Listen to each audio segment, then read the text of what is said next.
What's going on, guys? King Strats here, back in the video on the channel, and today this is something that I have never had before. I hope I get to introduce you guys to a new type of food. This is Georgian food, and I'm not talking about Georgia, the state in the United States. I am talking about Georgia, the country. Let me tell you a little bit about Georgia, then we'll get into the video. Georgia is a country at the intersection of Europe and Asia. It's a former Soviet republic that's home to the Caucasus mountain villages and Black Sea beaches. Now, because of its location, it has an influence of flavors from Greeks, Turkish food, Mongols, Arab food, as well as Persian. So it sounded very interesting. I found a Georgian restaurant located in Fair Lawn, New Jersey. Now, I hope I don't mispronounce anything, but I did try to do as much research as possible.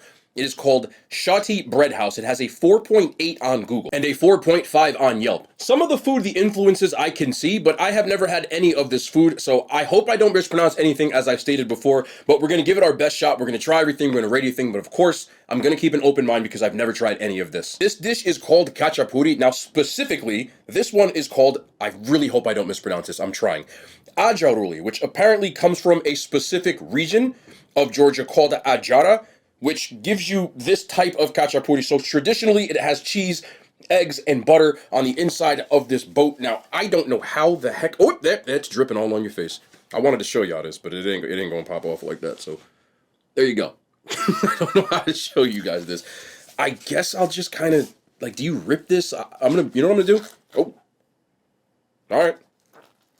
I'm going to rip a piece off. There's a ton of butter in here because it's dripping... Oh, it's almost like stuffed cheesy bread.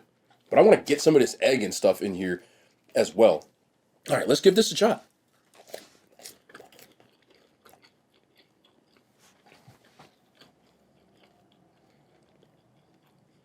That's exactly what it reminds me of.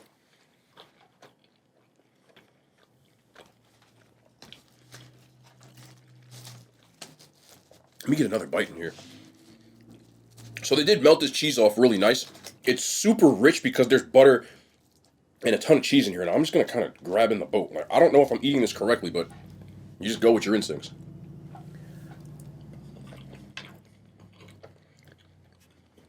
Yeah.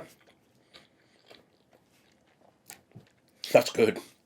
That's really good. It tastes like stuffed cheesy bread, but the ingredient quality, how creamy the cheese is, the richness from the egg and the butter. The bread is really nice quality. It's baked off really well. I like this, man. It's good. I'm not gonna lie. Oh, I like this whole damn thing. This is good. This is good. Okay, look at that. If you don't like egg, I apologize because there is a ton of egg on this piece right here.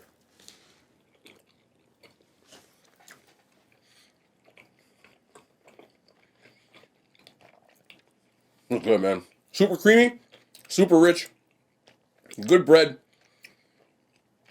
It doesn't give you the same feel as if you were eating something similar that was maybe Italian or something because of the spices that are missing. But the quality of everything and how rich it is, it's just flat out good because it's cooked well and used with quality ingredients. I would eat this 1,000 times over. No, the bread's got a nice crust on the outside. It's good. This is one of those things that I'm like, yeah, it's all right, but I eat the whole damn thing. I'm not mad at this at all. It's a hell of a way to start off. I would give this an 8 out of 10. No problem with it. Next up, we are going to go to these dumplings called kinkali. Hand-rolled dumplings filled with seasoned ground meat. Now, there's a bunch of dipping sauces that come with it, but I'm not sure which one is supposed to go with which. So I'm going to try all of them, but I'm going to get the first bite. Big dumpling, man. Whoa. Ew, it's like a soupy dumpling. I'm going to grab one that didn't, break. Just because I want to. All right. I had an incident with soup dumplings before, and I'm probably going to bite like that.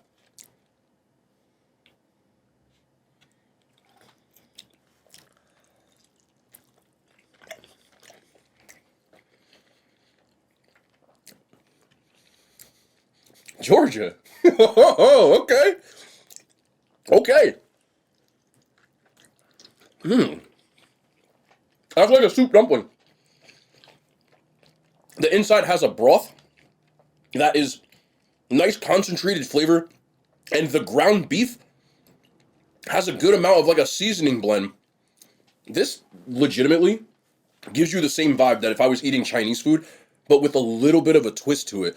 Now, I have these dipping sauces. I don't know which one is which. Now, they said this one is plum-based, so I'm going to try this plum-based one. Whoop, drop the damn thing in there. Okay, yep, we're all the way in. There we go. I'm just going to eat this whole one. Ooh, God. Okay, here we go.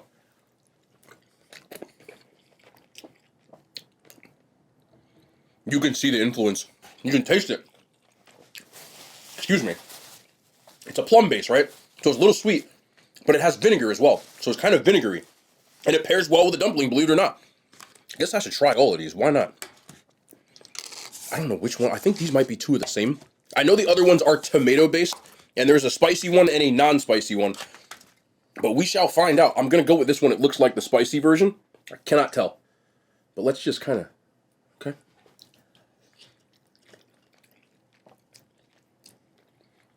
These are awesome. Like, legitimately, they're awesome.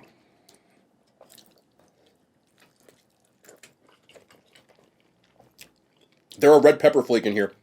It's tomato based, a little bit of a kick, not too spicy at all. Spice level, I give probably a 4 out of 10. But again, it pairs well. And then we have a tomato sauce version, which I don't think is spicy, but this kind of tastes like salsa. I don't think it goes as well with this. The other two pair really well, but just in case, let's try this one as well. Yeah, those two are the same. The spicy version and this plum version are really good. These are like fire soup dumplings. I didn't see that coming, but I really like these. 9.2 out of 10. You can sign me up so far for Georgian food all day. Wow. Next up, we have chicken shish kebab. Now, I don't know what these... It looks like potato that comes with this and red onion, and then you have the chicken itself. I'm going to try this. Now, I would think you would want to dip these in the sauces, but I'm going to try it without. There's potatoes and bread in here.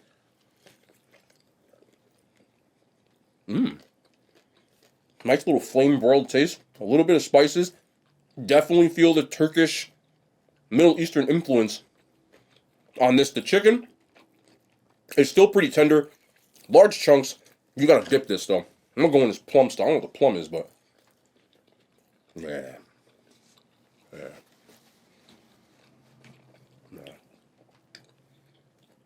And then this looks like a potato. So I think this is a potato. Not sure. Potato. There's a little bit of seasoning on this. It's like salt and pepper, but it tastes roasted. And then there's also some bread in here. Alright. Here we go. So I'm going to get a piece of this red onion, a piece of this chicken, and then go in maybe this dipping sauce right here.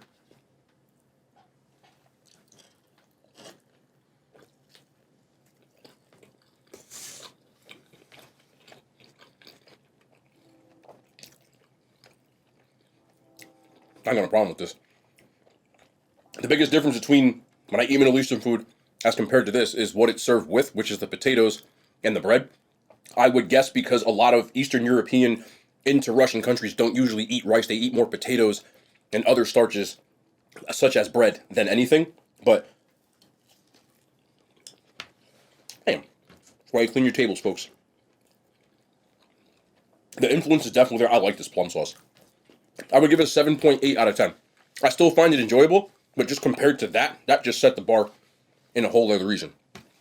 Wouldn't have a problem if you served that to me at all, though. All still very good. So this over here is called tabaka, which is a whole fried chicken in a clay pot. Now, obviously, it doesn't come in the clay pot because I took it to go, but it is definitely a whole fried chicken. It looks like they split it down the middle and then fried this off. And there's some sort of what looks like a maybe garlic type of blend on here. But I don't even know where to grab this thing, but you get a lot of food. Now, it's fried, not with any breading or anything like that. I want to make sure I get, yeah, some of this right here. So, here is the chicken.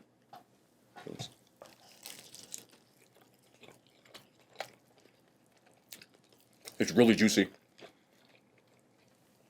It's really juicy. That's definitely like a garlic that they rubbed on there. The skin, ooh. Oh, wow. Okay. Damn. Wait a minute. Wow. The skin is really crispy. And then with that garlic added on there, kind of gives it like a roasted garlic chicken type of vibe. But, excuse me, cartilage, because it's fried, the moisture was all sealed in there. So, it is flavor on flavor. I do want to try maybe this nice little wing on the top, because it just looks, let me grab this, there we go, boom. Look at the skin. This is good, man.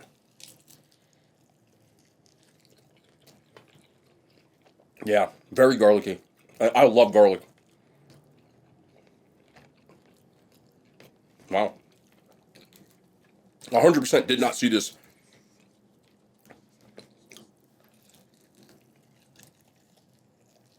Excuse me.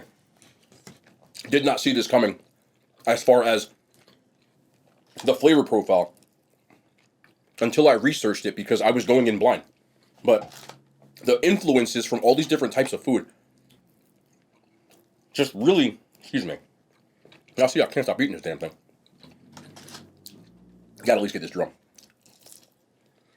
Just really made for like a wonderful blend of different types of cuisine. It's like a greatest hits. Geographical location is very important when it comes to cuisine and the influences, and this just seems to have it all because of where it's located. But very good. As far as chicken goes, that's right up there with any kind of roasted whole type of chicken that I've ever had. One of my favorite, I told you, I'm very partial to just like good, well done types of chicken dishes. It's just my thing. So please, if you think I rated this too high, it's my taste buds. I'll give this a 9.3 out of 10. It is easily the favorite thing that I've gotten from here. I would think to get this with the dumplings, honestly, I'd get everything. And then maybe like, I need a starch. But for $15, you get this. That's really, really good. I'm going to grab this little piece right here. Okay, now onto this massive thing over here. I hope I don't drop this, but this is called a Napoleon. Now, I had to look up what a Napoleon does. Apparently, it originated in Russia. And what a Napoleon is it's a cake that has a lot of layers of puff pastry with whipped pastry cream filling and then more pastry crumbs on the top. It's massive and it costs $7. I don't know how the heck I'm going to eat this, so I'm just going to grab a fork and try not to be too much of a caveman, because again, this thing is massive. Definitely puff pastry because I'm getting that nice crunch from that, but here we go.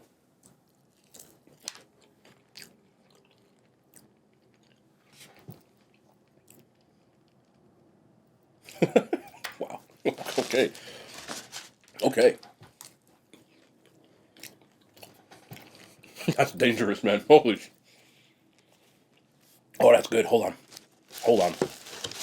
I'm going to Georgia. A little bit. Wow. So, you're getting that puff pastry, so that nice, like, flaky kind of texture. The cream filling reminds me of what you would get from, like, not the flavor, but maybe like an eclair instead of a Boston cream donut, but that type of filling. And then there's a little bit of, like, a vanilla, maybe vanilla extract. Kind of, I don't want to ruin this thing because it just looks so delicate, but I got to go in for this. One more bite. Kind of taste of this. It's very simple, but it's very well done. It doesn't feel heavy. The cream kind of has like a pudding-like texture. What the Napoleon, huh? Learn something new every day. This is dangerous. I can eat this whole thing. Now, when I researched this, it said that it can also be served with like a fresh berries kind of vibe. I could see that going really well. Kind of that like berry acid tart sweetness that would go well with this because it's very rich, but also very light. That's excellent. I've never had this before in my life, but I'm floored by how good this is. I'll give this a 9 out of 10. I like it. Feel good. Feel really good. This is this conversation that it's like a very weird one for me because I start getting nostalgic with stuff like this, but you know, if you have never been to the channel before, I'm a former football player. I played in college. It's a sport that I lived and breathed for a very long time. And over the last like 4 days, so many legendary type of coaches, end of eras, retirements have happened. And for those who aren't familiar, Bill Belichick, coach of the Patriots, for a large portion of my life, coach of the New York Giants, defensive coordinator, before I was born, but legend in a game, multiple Super Bowls, 6 Super Bowls, in a 24-year span for the Patriots, which is literally a quarter of the time that he was the coach there. They won a Super Bowl. It's insane in the modern NFL to do that with all the roster turnover that they had. Now, I know he played with Tom Brady or coached with Tom Brady, who was a legend, who gets deservedly a lot of credit for that, but to be at the helm for that long and that consistent, and finally just seeing the end of an era.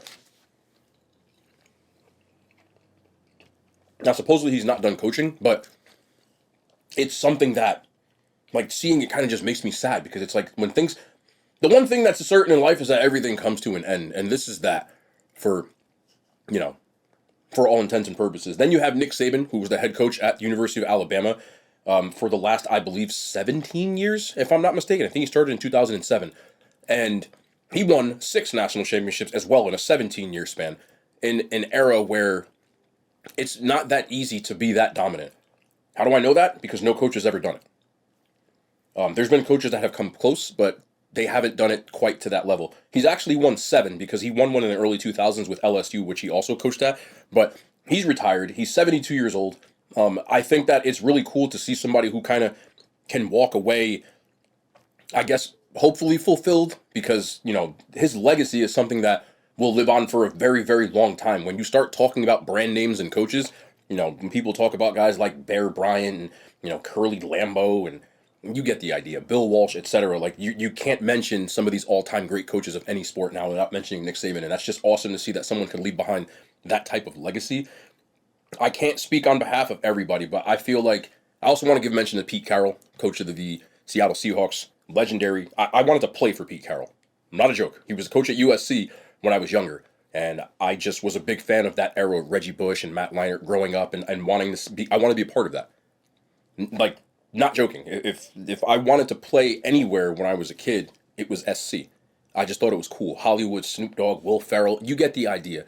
And he ushered in that era. Now, it didn't end as ceremoniously as he wanted to, but he went to the NFL, built a culture in a place like Seattle that had never had a Super Bowl, was able to build a team that honestly probably should have won more, but to be able to create that culture is still just a great legacy. And he was let go. He doesn't want to finish coaching. He still runs around like a psycho on the sidelines at 72 years old. It's crazy all these coaches are in their 70s. It's just like that end of an era thing. But I also want to give an honorable mention to Pete Carroll. Not really an honorable mention, just and make sure I don't forget him, because it's just as big. But it's like, I can't speak on behalf of everybody, but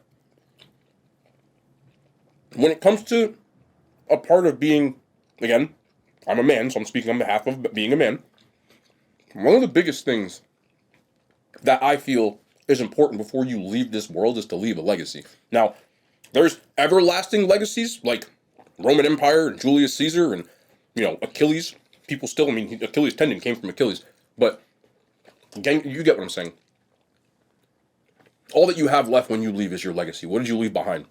And these guys left behind something that, as long as the game of football is ever mentioned, they will be included in that. And that's just something that is very admirable, and I hope, maybe not in football or anything, but I hope that one day I can leave behind a legacy of some sort. Maybe not to that degree, but it's a big deal to me, and it's just really cool to see that these guys, especially Nick Saban, who's going to go kind of relax now. I think he's earned it. He's been in coaching for at least 4 decades. I know he was coaching in the 90s. He was at Toledo at one point, I believe. It's a MAC school in Ohio. Michigan State, LSU, Miami Dolphins, Alabama. And it's really just cool to see them leave behind that legacy. And it's one of, to me, as part of being a man.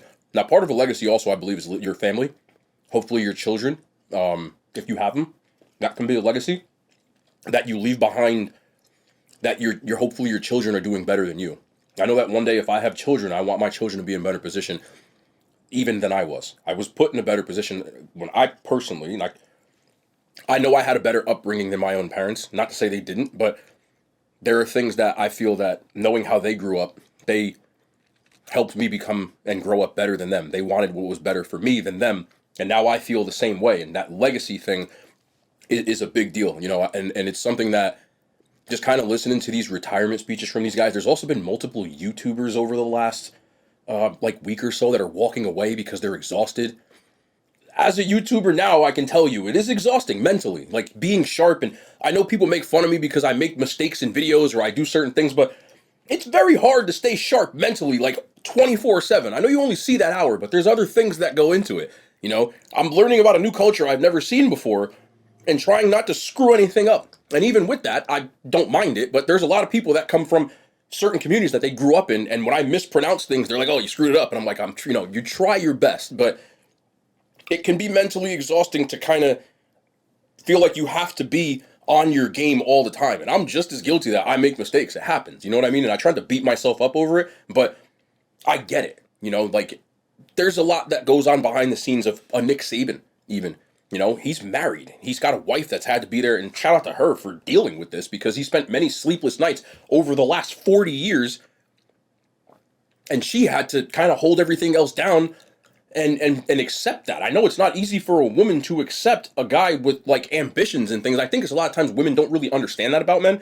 If you're dealing with a super ambitious guy, you've got to realize, and it sucks for you. I'm just being honest. Just like Giselle eventually couldn't take Tom Brady's ambition. I know a lot of people say, okay, well, he was supposed to leave his family and be with his family. And I get that. But there's something that desire that he had. And I think about the movie Rocky. I know it sounds crazy, but Rocky, he wanted to keep fighting. And his wife, Adrian, was like, nah, when he wanted to fight Clubber Lang. And he wanted to fight Ivan Drago. He just couldn't walk away because there was just something inside of him that just made him say, I have to do this. And, you know, at one point she told him he couldn't win.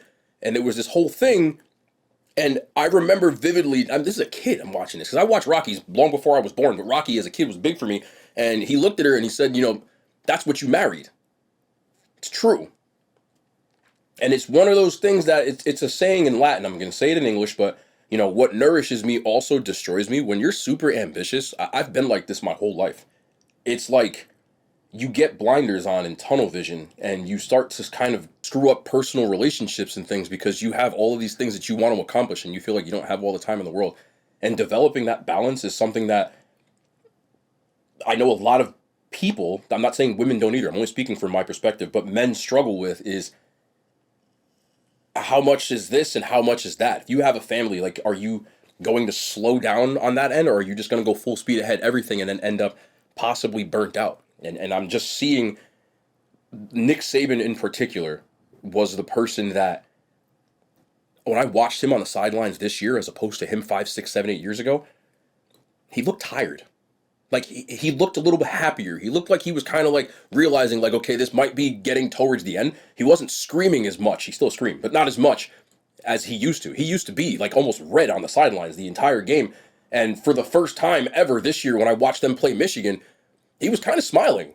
You know, he looked like he was enjoying the journey a little bit. And it was just kind of weird to see that in a sense of like, okay, like he's starting to see, you know, the finish line a little bit. But for any like person out there, whether you're married to a man like that or even a woman like that, I know that it's tough, but just I hope y'all understand that like we do appreciate you. We might just show it differently. You know, it's tough sometimes to kind of get that because when you're constantly trying to achieve stuff, it can, you know, Tom Brady literally torpedoed his marriage for it.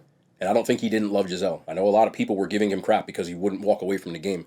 But that same drive that made him the way that he was great is the same thing that screwed up his personal relationships because he had nothing left to prove. He was in his 40s. He won 6 Super Bowls and he didn't walk away. He went to Tampa and he kept playing and then he couldn't walk away. And then eventually it got to the point where it was like, she's like, I'm leaving. And he's like, I know, but I got to play one more season. And it sounds crazy, but I got that from him. I understood it, but I also understood from her end. So, you know, legacies are big, but it's how you want to leave your legacy is also a big thing. And anybody who has to deal with stuff like that, I kind of just want to give you a heads up on that. Because all that Nick Saban and all this stuff kind of just made me start thinking about this. I know I rambled on for a while there, but that was something I've been thinking about for like the last 24 hours. You know, it's tough because a person like me, I know I don't talk about my outside life, but I have a personal life. I have family. I have people that I deal with. I have relationships. And sometimes I don't answer my phone. Sometimes I'm just so focused on other things. I still have a business that I run outside of this that I spend most of the day doing. And then when I'm finished with that, I'm here, you know, trying to figure out, okay, what kind of content are we putting together today? Then I got to edit all that stuff. I hop on stream and it's like, by the time I look up, it's 4 o'clock in the morning. And that's on a daily basis. That's not 5 days a week for me, that's 7. I put a video out on Christmas. I want you to think about this. If you were me, would you be as maniacal as to say, okay, your family's eating Christmas dinner or Thanksgiving dinner and you didn't eat dinner with them? You took the food home, you put a video out instead? You know what I mean? Like, I get it from my family's perspective too. I understand why sometimes, and my family's been really good because they understand me. I've been this way my whole life. My friends wanted to hang out in high school. I wanted to run sprints in the park by myself. They didn't know that. My parents didn't know that. But I wanted to play college ball. I knew if I wanted to get better, I had to get faster. And I did. You know, I was able to achieve some things that it took sacrifice, and it kind of sucked at times, to be honest with you. Like, I don't talk about stuff like this, but the thing that people don't really see about even this life now, between that business, right, that I've been growing with my best friend for almost a decade now, or this one, which I've been doing for 3, I've been burning candle at both ends. I'm not tired. I feel energetic as hell, but it's tough to maintain everything outside of that. And I know some people just think at it, and I'm a person that just, okay, you put the videos out, but most people don't talk about the other part of the game. And it's tough, man. You know, people think that you can just get married and have children and stuff like that. If I have a kid, you know what I'm saying? Like, I'm really going to have to do something. I don't know what the hell I'm going to do when I get to that point. Or if I get married. Like, how are you going to keep a wife happy when she's trying to eat dinner with the family? She got the kids and you, and you're like, nah, I can't eat. I got to make a video. You know what I'm saying? I'm not stopping, though. They're going to have to realize that. But that's the way I'm built. That's what you married. That's what I have to tell her. But I want to talk about that, man. I hope y'all enjoyed the video. I know we got kind of sentimental about that kind of stuff, but I think that people need to understand that, you know, you're people that you don't know, you know, like when you're watching someone who makes content, or hell, the person walking down the street, you don't really know what goes on behind the scenes. And it's, you know, we're all people. We all got emotions and feelings and all kinds of stuff that we deal with. And we got to kind of just push that to the side. Mentally, that can be a struggle, you know, because I can't come on here and act like I'm going through stuff. I talked about this in 2020, but my mom was really, really sick in 2020 because of that worldwide thing that we went through, which I can't say because of algorithms. And I just had to put on a camera and listen to people, or not listen to people, but act as if I'm just doing my thing. But in reality, I'm worried sick about this and trying to worry about my family and stuff. So it's tough sometimes, man, but I wouldn't trade this for anything in the world. I'm extremely blessed. This wasn't a complaint. This was just me sharing stuff. And I know some people may take that as I'm rambling and bro is just yapping and stuff like that. It's all good, man. I still love y'all. Y'all changed my life, and I appreciate y'all. But we'll be back tomorrow. More content. The hand signs, they made it to YouTube.